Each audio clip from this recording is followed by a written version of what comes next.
नीतू शादी में खाना खा रही होती है कि तभी नीतू से एक अर्जुन नाम का लड़का कहता है, आप कौन? आपको देखा नहीं। मैं? अरे मैं तो दुल्हन की बहन हूँ। अच्छा, आप दुल्हन की बहन हो, लेकिन आप बहुत ही साधारण लग रही हो। दुल्हन की बहन तो दुल्हन के बराबर की लगती है, लेकिन आप ऐसे क्यों दिख रही हो? अरे नहीं नहीं, मैं तो ऐसे ही रहना पसंद करती हूँ। आप तो देख ही रहे हैं कि चारों तरफ रंग बिरंगी लड़कियाँ बनकर घूम रही हैं, तो बस मुझे ये ना चमक दमक पसंद नहीं है, तो मैं ऐसे ही रहती हूँ। वाह, ये बहुत अच्छी बात है। भाभी कहाँ है? कौन भाभी? अरे मेरी भाभी मतलब आपकी बहन। आपको पता नहीं क्या कि मैं कौन हूँ? माफ करना, वो यहाँ इतने लोग आ रहे हैं ना, तो मैं बार बार भूल जा रही हूँ। आप बता दीजिए कि आप कौन हैं, मैं अच्छे से याद कर लूंगी। अरे मैं दूल्हे का भाई हूँ। जब रिश्ता तय हो रहा था तब मैं यहाँ था ही नहीं, मैं शहर में था, लेकिन मैंने कहा था कि मैं शादी मिस नहीं करूँगा। ये तो बहुत ही अच्छी बात है। ये मैं कहाँ फंस गई? सीधा दूल्हे के भाई से ही बातें कर रही है नीतू। अब तू ज्यादा देर खड़ी रहकर यहाँ बातें मत कर, वरना पकड़ी जाएगी और बेइज्जती भी बहुत होगी। वैसे एक बात बताओ, मुझे जहाँ तक पता है कि भाभी की कोई बहन ही नहीं है, बस उसका भाई है। फिर आप उनकी बहन कैसे हुई? अरे अरे मैंने कब बोल दिया कि मैं उनकी सगी बहन हूँ? अरे मैं तो उनकी दूर के मामा की बेटी हूँ। अच्छा अब मैं चलती हूँ, मुझे और भी बहुत काम है, दूर की ही सही, लेकिन बहन तो हूँ ना, और दुल्हन की बहन को तो लाखों काम होते हैं। आप तब तक खाना खाइए ना, खाना बहुत अच्छा बना है। अच्छा क्यों नहीं बनेगा, आखिर कैटरिंग मैंने ही तो की है। ओह सॉरी, अब ये मत बोलना कि आपको नहीं पता था कि कैटरिंग किसने की है। देखिए, मुझे ये भी नहीं पता था, और ये सब मैं पता भी कम ही रखती हूँ। मैं पढ़ाई करती हूँ, इसलिए ज्यादा किसी से बात नहीं करती, और ना ही फालतू की बातें करती हूँ। आप भी मत ही कीजिए। नीतू जल्दी से वहाँ से खाना खाती है और अपने घर आ जाती है। नीतू को पसीने में देखकर उसकी सास सुधा कहती है, क्या हुआ महारानी, अब कहाँ से धक्के खाकर आ रही है? माँ जी, आज तो सच में धक्के ही मिलते खाने को। बहुत बुरा फंसी थी मैं, बड़ी मुश्किल से वहाँ से बचकर आई हूँ। अरे जब तुझे पता है कि ऐसा सब होगा ही, ऐसी जगह पर जाती ही क्यों है फिर? हमारी भी बदनामी करा रखे पूरे मोहल्ले में। बेगानी शादी का खाना क्या तेरे शरीर को ज्यादा ही लगता है? माँ जी, खाना तो अच्छा लगता है, और अच्छा खाना तो वैसे भी हमारे शरीर में ज्यादा ही लगेगा ना। और आज तो जो चाप बने थे शादी में, सच में खाकर मजा ही आ गया माँ जी। मैं तो कहती हूँ कि आपको भी चलना चाहिए था। हे भगवान, कैसी बहू है तू। अरे खुद तो तू बेगानी शादी में खाना खाती ही है, और अब तू अपनी सास को भी बोल रही है। लोगों से तो तू खुद मार खाएगी, और अब क्या चाहते है कि मैं भी ऐसे सड़कों पर भागूं? माँ जी, आप भी ना खामा ही डरती रहती हो। अरे ऐसा कुछ नहीं होता है, रिकॉर्ड है मेरा आज तक का। कम से कम मैं 50 ऐसी शादियों में तो जा ही चुकी हूँ जहाँ मुझे बुलाया ना हो, और अब तक कभी भी मैं पकड़ी नहीं गई। इसी बात का घमंड कर रही है ना तू? देख लियो, जिस दिन तू पकड़ी गई ना, ऐसा फंसेगी कि सीधा माँ की याद आएगी। एक बात बता तू मुझे, कैसे फालतू के शौक तूने पाले कहाँ से? माँ जी, मुझे ना ऐसे करने में किक मिलती है, और सलमान खान का एक डायलॉग है ना, जिस काम में किक ना मिले उसे करने का क्या ही फायदा, इसलिए मैं ऐसा करती हूँ। तू खाना खाकर आ गई, और अब हम क्या खाएंगे? हमारे लिए भी कुछ बना दे अब जल्दी से। नहीं बनेगा माँ जी, आप खुद बना लो या बाहर से कुछ मंगवा लो।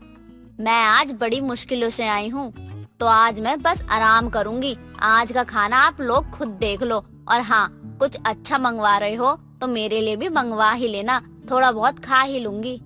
हे भगवान, कैसी बेशरम लड़की है। बस अपना पेट भरना चाहिए, बाकी सब जाए भाड़ में। पता नहीं कहाँ से मेरे कर्म में ये बहू मिल गई, पागल सी। माँ जी, अब मैं जैसी भी हूँ आपकी ही पसंद हूँ। आपने खुद ही मुझे अपने बेटे के गले में बांधा है, तो अब अपने बेटे या मेरे ऊपर कोई भी इल्जाम मत लगाओ। नीतू की बेगानी शादी में खाना खाने की आदत से सुधा तो काफी परेशान थी, क्योंकि इस वजह से सुधा का काफी मजाक भी बनता था, और ये सब जानते हुए भी नीतू पर कोई असर नहीं होता था। वो हमेशा ही ऐसे ही बेगानी शादी में खाना खाने जाया करती थी। ऐसे ही कई दिन निकल जाते हैं। अब तक तो कभी भी नीतू पकड़ी नहीं गई थी, इसलिए अब उसे पकड़े जाने का भी डर नहीं था।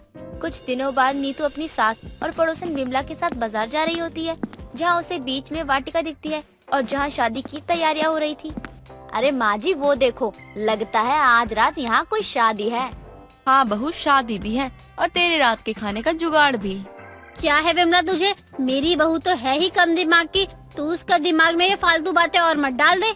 अरे मैं कहाँ कुछ कह रही हूँ, तेरी बहू को शादी में जाना है तो मैंने बस यही कहा है कि आज रात के खाने का जुगाड़ तुझे वहीं मिलेगा। मैंने कुछ गलत थोड़ी ना बोला है। मुझे पता है तू क्या कर रही है, और खबरदार जो तू आज रात को यहाँ आने की सोच रही है बहू। अरे काफी बड़े लोगों की शादी है यहाँ पर, अगर तू आई और गलती से भी भनक लग गई ना तो बहुत बड़ी मुसीबत हो जाएगी। बस बहू तू समझ, कुछ भले के लिए ही कह रही हूँ मैं। माँ जी मुझे पता है आप भले के लिए ही कह रही हो, लेकिन विमला आंटी भी सही कह रही है। मैं ऐसा मौका नहीं खोना चाहती। अरे बाहर से खुशबू आ रही है खाने की, अंदर तो बहुत अच्छा अच्छा खाना बन रहा होगा। सुधा के लाख मना करने के बाद भी नीतू वहाँ चली ही जाती है। ये देखकर विमला काफी जोर जोर से हंसने लग गई थी। तुझे बहुत खुशी हो रही है ना मेरी बहू की हरकतें देखकर? तू ही मेरी बहू को ऐसे चढ़ाती रहती है ना। मैं तो कुछ भी नहीं करती हूँ, वो तो तेरी बहू ही बेगानी शादी में खाने का शौक रखती है। मैं तो बस उसे जगह ही बता देती हूँ कब कहाँ शादी हो रही है। देख मैं अपनी बहू को तो जैसे तैसे सुधार भी लूंगी, लेकिन तू बस अपनी इतनी मेहरबानी कर दे कि उसे अब और बढ़ावा मत दे। सुधा सब कुछ करके देख लेती है, लेकिन उसकी बहू बिल्कुल भी नहीं सुधरती है। रात में नीतू घर आती है। बहू मैं तेरे आगे हाथ जोड़ती हूँ, तेरी शादी हो चुकी है, अब बेगानी शादी में खाना खाना बंद कर दे। अब दीवानी मत बन। मेरा पहले ही इस बात को लेकर बहुत मजाक बन गया है, अब और नहीं बनाना चाहती, इसीलिए अब आखिरी बार कह रही हूँ। माँ जी मैंने भी आपको पहले भी कहा था और अब भी कह रही हूँ कि मुझे बेगानी शादी में खाना खाना अच्छा लगता है और मैं खाऊंगी ही। अगर आपको अपना मजाक नहीं बनवाना है तो आप बाहर ही मत जाओ। ना आप बाहर जाओगी और ना ही किसी की बात सुनकर बुरा लगेगा। इतना कहकर नीतू अपने कमरे में चली जाती है। सुधा अब अपनी बहू को कुछ बोलती ही नहीं है। कुछ दिनों बाद रात के समय नीतू शादी से घर वापस आ रही थी। रास्ता पूरा सुनसान था। तभी रास्ते में नीतू को 2 कुत्ते दिखते हैं। हे भगवान, एक तो पहले से ही मुझे कुत्तों से इतना डर लगता है और अब आपने ऐसे रास्ते में कुत्ते छोड़ दिए। यहाँ तो किसी का दरवाजा भी नहीं खुला है कि डर के मारे मैं वहाँ भाग जाऊंगी। एक काम करती, चुपचाप चलती रहती हूँ। नीतू आगे बढ़ती है कि कुत्ते भी उसके पीछे भागने लगते हैं और काट भी लेते हैं। जैसे तैसे नीतू घर पहुंचती है। नीतू अपनी सास से कहती है, माँ जी मुझे कुत्ते ने काट लिया, चलो जल्दी से दवाई करवा दो। नहीं बहू, बेगानी शादी में ही जा तू अब। माँ जी गलती हो गई मुझसे, अब मैं कहीं नहीं जाऊंगी। कुत्ते के डर से नीतू बेगानी शादी में जाना ही छोड़ देती है। सरनपुर गांव में शंकर अपनी पत्नी मनोरमा और माँ कुंती के साथ रहा करता था। शंकर बहुत ही गरीब था। वो गांव के ही सरपंच के खेतों में काम करके अपना परिवार चला रहा था। एक रोज शंकर देर शाम घर आता है। अरे शंकर, क्या हुआ? बड़ा जल्दी आ गया घर। सब ठीक तो है ना? हाँ बस थोड़ी तबीयत खराब है और कुछ नहीं। बहू, शंकर आया है, उसे चाय पानी दे। अब रज्जू शंकर के लिए पानी लेकर आती है तो वो देखती है कि शंकर का बदन बुखार से तड़प रहा था। अरे आपको तो तेज बुखार है, रुकिए मैं आपके लिए दवा लेकर आती हूँ। पता नहीं, सुबह से ही मुझे काम करने का मन नहीं कर रहा था, लेकिन फिर भी मैं काम करने गया तो मुझे थकावट महसूस हुई और शाम होते होते मुझसे काम नहीं हो पाया। मैं सरपंच जी से कहकर आया हूँ। भगवान भी ना जाने कैसे कैसे दिन दिखा रहे हैं हमें। मुझे कुछ समझ नहीं आ रहा कि क्या करूँ मैं, लेकिन मैं अपने परिवार को भूखा भी तो नहीं रख सकता हूँ। भगवान भी ना जाने कब तक हमें और दुख में रखेगा। मुझे मेरे बच्चों का ये दुख नहीं देखा जा रहा है। शंकर ने कभी गरीबी देखी नहीं थी और इतनी गरीबी की उसे आदत नहीं थी। ऊपर से ठंड की मार ने उसे और ज्यादा परेशान करके रखा था।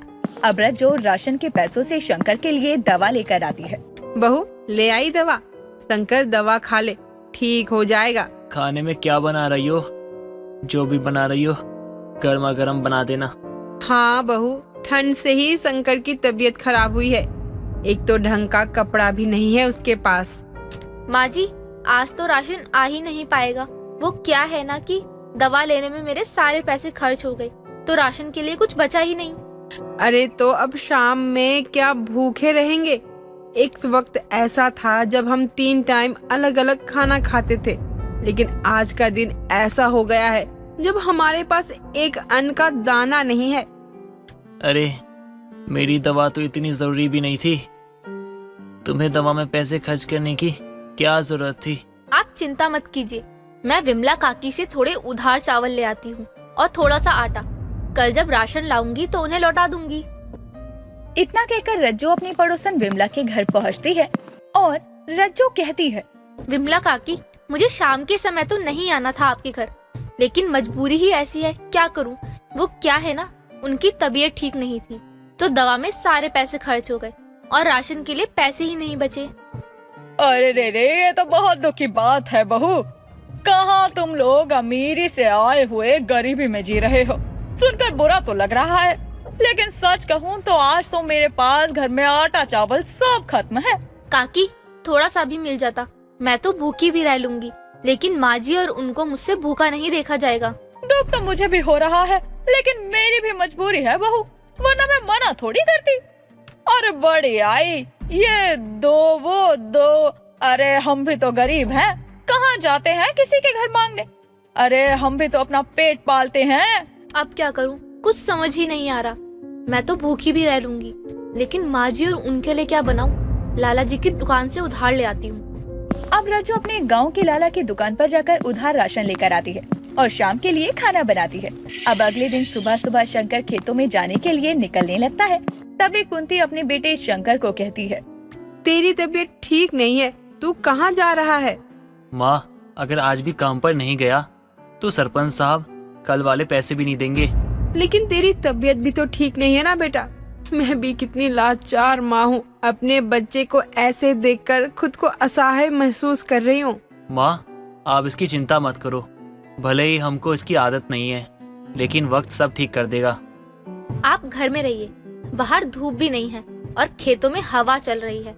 आप ठीक भी नहीं है और ना ही ठंड झेल पाएंगे अभी आप। अरे रज्जो, तुम माँ का ध्यान रखो। वैसे भी काम करने से शरीर में थोड़ी बहुत गर्मी आ जाती है। इतना बोलकर शंकर कपकपाती ठंड में काम करने के लिए निकल जाता है। शंकर के शरीर पर एक फटा स्वेटर था और उसके सर पर एक गमछा था, जिससे वो अपने कानों को बांधे होता है और खेतों में काम करने के लिए निकल पड़ता है। कहाँ शहर में अमीरों वाली जिंदगी और कहाँ गांव में गरीबों वाली जिंदगी, वो भी ठंड में जीनी पड़ रही है मुझे। ऐसा लग रहा है जैसा किस्मत मेरे साथ है ही नहीं। मैंने तो भैया को अपना सब कुछ माना, लेकिन भैया ने क्या किया? उन्होंने मेरे भरोसे का ये सिला दिया। उन्होंने घर, जमीन, कंपनी सब अपने नाम करवा के मुझे, रज्जो और तो और माँ को भी घर से निकाल दिया। अरे अब कैसी है शंकर तेरी तबीयत? उस दिन रज्जो आई थी आटा चावल लेने, लेकिन मेरे पास तो थे ही नहीं तो मैं दे नहीं पाई। कोई बात नहीं काकी, अभी थोड़ी तबीयत ठीक है तो सरपंच जी के खेतों में काम करने जा रहा हूँ। अरे इतनी ठंड है शंकर, और तू ये फटा हुआ स्वेटर पहनकर खेतों में जा रहा है, तभी तो तेरी तबीयत और ज्यादा खराब होती है। क्या करूँ काकी, एक तो गरीबी पीछा छोड़ती नहीं, ऊपर से ठंड। शंकर अब खेतों में काम के लिए जाता है और काम करते हुए खुद से बोलता है, इतने पैसे भी नहीं हो पा रहे कि मैं माँ और बच्चों के लिए नए कपड़े ले सकूं या स्वेटर ही ले सकूं। लगता है मुझे और भी ज्यादा मेहनत करनी पड़ेगी, लेकिन मेरा शरीर ये भी तो मेरा साथ नहीं दे रहा। देर शाम शंकर काम से घर आता है तो वो देखता है कि उसकी माँ आग के पास बैठी है। शंकर भी अपनी माँ के साथ बैठ जाता है। बेटा, अब कैसी है तेरी तबीयत? ठंड लग रही है तो थोड़ी देर आग के पास बैठ जा। माँ जी, आपने सामने से कंबल उतारा है क्या? देखो ना, मैंने सुबह ही कंबल रखा था, लेकिन अब वो है ही नहीं वहाँ। जरूर कोई ले गया होगा। सर्दी भी इतनी है कि लोग सर्दी से मर जाएं। मजबूरियां भी लोगों से ना जाने क्या क्या करवाती है। जाने दे, जिसके किस्मत में था वो ले गया। अब रज्जो और ज्यादा परेशान हो जाती है। रज्जो के घर में 2 ही कंबल थे, जिसमें से एक रज्जो और शंकर ओढ़ते थे और दूसरा कुंती के पास रहता।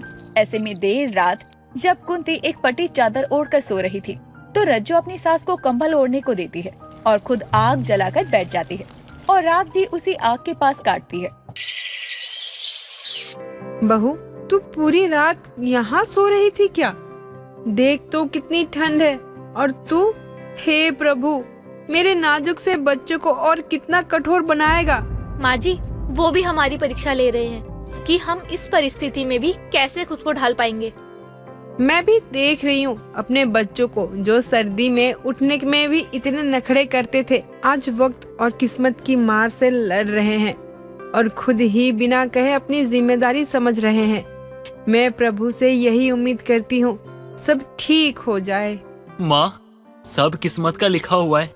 कहाँ पहले थोड़ा सा भी सर दर्द हुआ करता था तो घर पे बैठ जाया करते थे, और अब देखो, अब बुखार होने पे भी काम करना पड़ता है। कहाँ पहले हर समय अपनी पसंद की जैकेट स्वेटर पहना करते थे, और आज देखो फटे पुराने कपड़े भी नसीब नहीं होते हमें। पहले खाने के लिए हम कितने नखरे किया करते थे, ये नहीं खाऊंगा वो नहीं खाऊंगा, और अब देखो ना, अब तो आधा पेट खाना भी नसीब नहीं होता हमें। कई दिन तो भूखे रहते और कई दिन पानी पी के सो जाते हैं, और इस ठंड में तो माँ पानी भी नहीं पी पाते हम, क्योंकि पानी भी ठंडा होता है और हम तो गरीब है ना। शंकर को अपने परिवार को दुख में देखकर बहुत दुख होता है, लेकिन वो कुछ कर नहीं पा रहा था। बीमार रहने पर भी वो अपनों के लिए मेहनत कर रहा था। जो काम उसे आता तक नहीं था, वो काम भी बहुत लगन और मेहनत से कर रहा था। हालांकि परिस्थिति को देखकर रज्जो भी सरपंच जी के खेतों में काम करने लगती है, और शंकर शहर में अपने लिए काम ढूंढता है, और उसे जल्दी ही काम मिल जाता है, क्योंकि शंकर अच्छा खासा पढ़ा लिखा था। दोस्तों, अगर आपको ये कहानी पसंद आई तो इसे लाइक करें, शेयर करें और कमेंट करके बताएं कि कहानी में आपको सबसे अच्छा क्या लगा। सना अपनी बुआ मोहिनी के साथ रहा करती थी, क्योंकि जब सना बहुत छोटी थी तभी उसके माता पिता की मृत्यु हो गई थी। सना काफी गुणी थी, वो हर काम झटपट कर लिया करती थी, पर जितनी तेज वो काम करने में थी उससे कई ज्यादा वो बदसूरत थी, और बस इसीलिए उसकी शादी किसी से नहीं हो रही थी। पर उसकी बुआ अपनी भतीजी सना से बहुत प्यार करती थी, ऐसे ही उसको कोई भी काम करने में देरी नहीं लगती थी। ऐसे ही एक दिन सना की बुआ मोहिनी सना से कहती है, सना बेटा, वो दरअसल मुझे बाहर जाना है और मैंने अभी तक खाना नहीं बनाया, क्या तू मेरे लिए? हाँ हाँ बुआ जी, क्यों नहीं, मैं आपके लिए अभी खाना बना देती हूँ। पर बुआ जी, आपको अचानक कहाँ जाना पड़ रहा है? वो क्या है ना बेटा, तेरे लिए एक दूर का रिश्ता आ रहा है, तो वो लोग एयरपोर्ट पर है, बस उन्हें ही लेने जा रही हूँ। बुआ जी, आप इतना क्यों सोच रही हैं? मैं जानती हूँ इस बार भी वो लोग मुझे रिजेक्ट कर देंगे। अरे ऐसे कैसे रिजेक्ट कर देंगे, मेरी भतीजी इतनी खराब थोड़ी ना है। हाँ मानती हूँ तेरा रंग थोड़ा दबा हुआ है, इसका मतलब ये थोड़ी ना कि तू खुद को ऐसा कहे। देख, वैसे भी वो लोग मुंबई शहर से आ रहे हैं, वहाँ कोई भी रंग रूप को जज नहीं करता, और तुझे पता है जिस लड़के का रिश्ता आ रहा है वो कोई मामूली कंपनी में काम नहीं करता, बल्कि उसके खुद का बिजनेस है। खैर इन सबको छोड़ और तू सब कुछ तैयार रखना, अभी फिलहाल मैं जा रही हूँ। मोहिनी अपनी भतीजी से बात करके चली जाती है, तो वहीं सना भी खाना बनाती है और फिर सफाई करती है। देखते ही देखते सना घर का सारा काम खत्म कर लेती है और नहा धोकर तैयार भी हो जाती है। अब थोड़ी देर बाद जब मोहिनी लड़के वालों के साथ आ जाती है, तो मोहिनी का चमकता हुआ घर देखकर लड़के की माँ सुनीता मोहिनी से बोलती है, मोहिनी बहन, तुम्हारा घर तो काफी चमक रहा है, सारी चीजें एकदम सही जगह पर परफेक्ट तरीके से रखी हुई हैं। आखिर इस घर की देखभाल भी तो मेरी भतीजी ही करती है, अब जिसके घर में इतना काम करने वाली होगी तो क्या ही होगा। खैर पहले आप बैठिए, मैं अभी अपनी भतीजी को बुलाती हूँ। इस तरह मोहिनी सुनीता और सुनीता के बेटे रघु को बैठने की कहकर सना को बुला कर लाती है। सना अपने हाथों में चाय की ट्रे लेकर सभी के सामने आती है और उसको देखकर रघु का मुंह बन जाता है, क्योंकि रघु काफी स्मार्ट और हैंडसम था और उसको अपनी पत्नी अपनी ही तरह गोरी और सुंदर चाहिए थी। पर सना तो ऐसी बिल्कुल नहीं थी। लेकिन सना को देखकर सुनीता उसको पहली ही नजर में पसंद कर लेती है और इस रिश्ते को पक्का करके चली जाती है। पर रघु जब अपनी माँ के साथ घर आता है, तब वो अपनी माँ से कहता है, माँ, आपने क्या सोचकर उस काली से मेरा रिश्ता पक्का कर दिया? रघु, तू ये क्या बोल रहा है? भले ही वो काली लड़की है, पर इसका मतलब ये तो नहीं कि तू उसको कल्लो बुलाएगा। माँ, आपने सोचा भी है अगर कोई मुझे और उसको देखेगा तो क्या कहेगा? बस रघु, बहुत बोल दिया तूने। अब अगर तूने एक लफ्ज भी बोला ना तो मुझसे बुरा कोई नहीं होगा, समझा तू? मैंने शादी फिक्स करवा दी है और अब तेरी शादी सना से ही होगी। अपनी माँ की ऐसी बात सुनकर रघु चुप हो जाता है और गुस्से में वो अपने कमरे में चला जाता है। ऐसे ही समय गुजरता है और समय के साथ अब रघु और सना की शादी हो जाती है।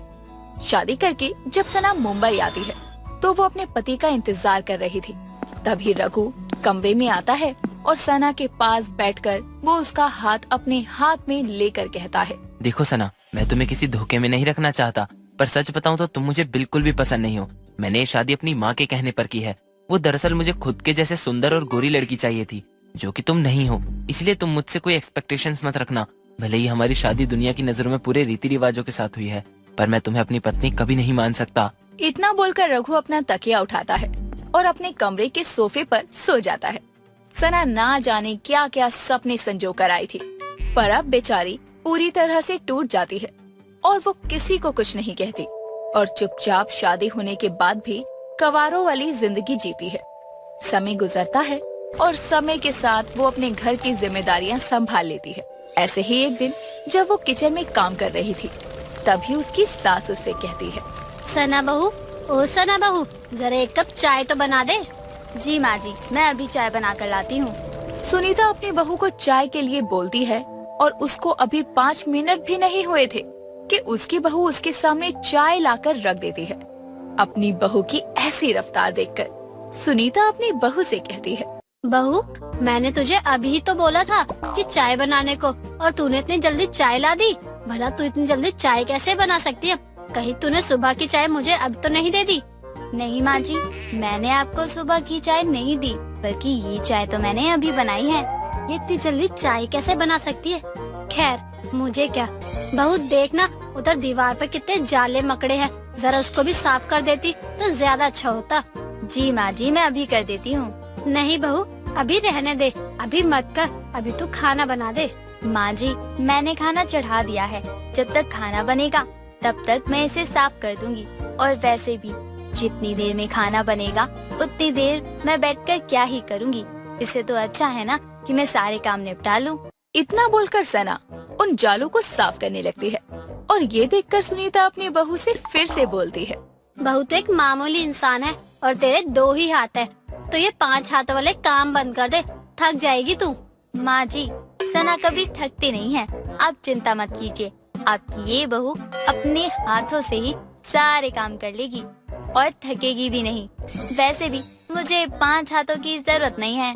दोनों सास बहू आपस में बातें कर रही थी कि तभी रघु ऑफिस से घर आता है और अपनी माँ से बोलता है, माँ, भी थोड़ी देर बाद मेरे बॉस आएंगे डिनर के लिए। अगर मैंने उनको डिनर में खुश कर दिया ना, तो सच में मेरा प्रमोशन होने से कोई नहीं रोक सकता।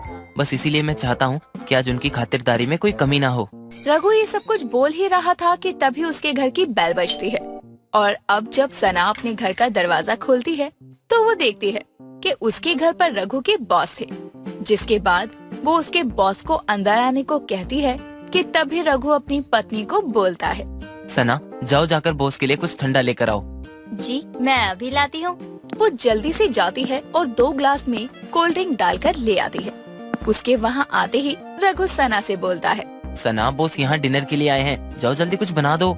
जी रघु जी, मैं अभी बना कर लाती हूँ। सना अब इधर उधर भागते हुए काम करने लगती है।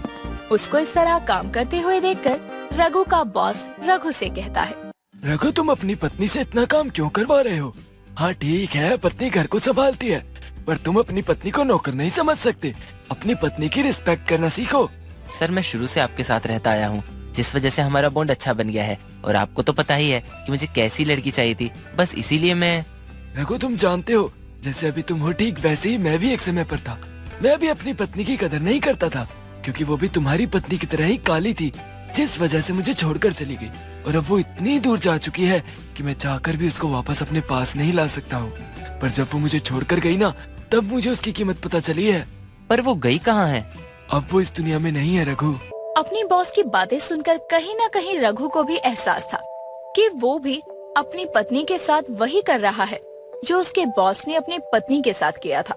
रघु को अपने किए पर पछतावा होता है और अपने बॉस के जाने के बाद वो अपनी पत्नी से माफी मांगता है और उसकी पत्नी उसे माफ भी कर देती है। जिसके बाद वो अपने पति और सास के साथ खुशी से रहती है।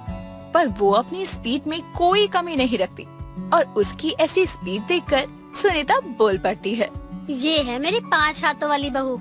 नेहा अपनी माँ के साथ रहा करती थी